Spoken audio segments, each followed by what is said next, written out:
Sveiki, aš Nerijus Kėsminas, mes vėl kalbame apie futbolą. Tiek to Europinio klubų futbolo sezono ir liko. Paskutinį kartą mes tai darome prieš šią vasarą, po to jau nersime visą galvą į Europos čempionato reikalus. Tai bus nuo kitos savaitės, šiandien kol kas apie klubus, prenumeruokite mano kanalą.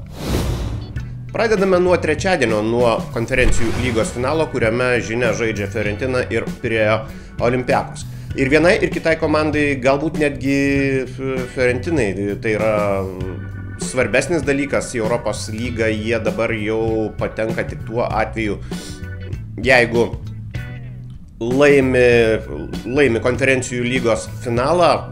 Olympiakos taip pat, aišku, pasinaudos nedažna proga iškovoti titulą, todėl spėčiau, kad bus kirstynės. Ir kirstynės bus pakankamai rezultatyvios, nes Fiorentina pastaruoju metu sezono pabaigoje visada įmuša ir visada praleidžia. Olympiakos panašios stilistikos komanda. Tai yra, aš šį kartą neprognozuočiau, kad tai bus uždaras finalas. Prognozuočiau, kad ir vieni ir kiti pasistengs geriau įmušti negu nepraleisti. Todėl bent 3-4 įvarčiai, o kas laimės? Didesnė komandinė patirtis, didesnė praktika laimėti svarbias rungtynes. Ja turi Fiorentina, manau, kad dėl to italų klubas ir taps taurės laimėtojai. Penktadienis, eikime į egzotiką, ten 21 val. Mūsų laiku Al Hilalas prieš Al Nasrą.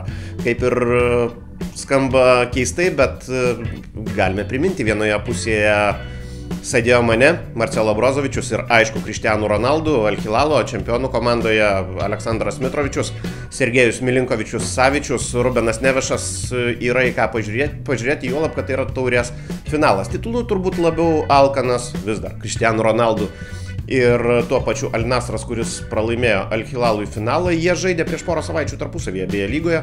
Ten viskas baigėsi lygiosiomis 1-1, nelabai kalėmusios rungtynės. Šį kartą aš irgi planuočiau, kad įvarčių nebus daug, nedaugiau kaip 2, nes didelė svarba ir vieniems ir kitiems reikia.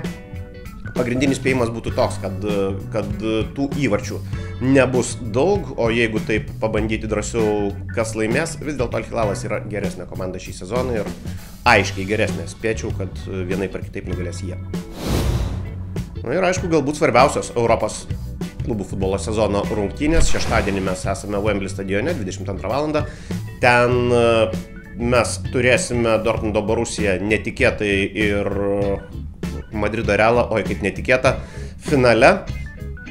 Aišku, ir vieniems ir kitiems tai yra šansas iškovoti svarbiausią titulą šį sezoną. Ir nemanau, kad Edinas Terzičius ten draskysis taip, kad nuo pirmųjų rungtynių minučių įrodinėtų, jog Borusija gali primušti Realui porciją. Nemanau. Tai yra, tikiuosi taktinio futbolo, tikiuosi atsargaus futbolo. Realas irgi, kažin ar lyg akis išdegęs bėgs į priekį bent jau pirmajame kėlinyje. Aišku, viskas priklauso, įkris įvarčiai, neįkris, bet jeigu ankstyvų nebus, aš irgi prognozuočiau, kad ten daug primušta nebus. Kas laimės taurę, jie visada laimi Realas.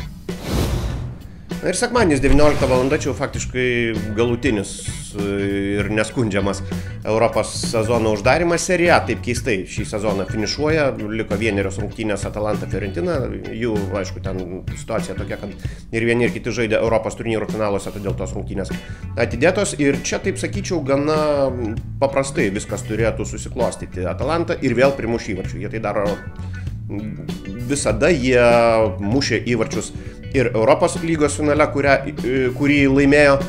Fiorentina turės emocijų dozę trečiadienį, kaip jau minėjome, tai yra konferencijų lygos turnyro finale, turės ir nuovargį, bet kuriuo atveju fizinį, psichologinį, ir dar vienas dalykas, Fiorentinai nieko tose rungtynėse nereikia.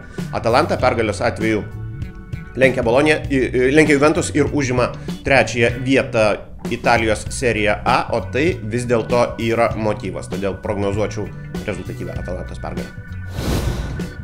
Tiek apie šią savaitę, sekite įvykius mano kanale, sekite mano įžvalgas ar pseudo įžvalgas, kaip jums visa tai atrodo, o kitą savaitę mes aišku neriame į Europos čempionatą.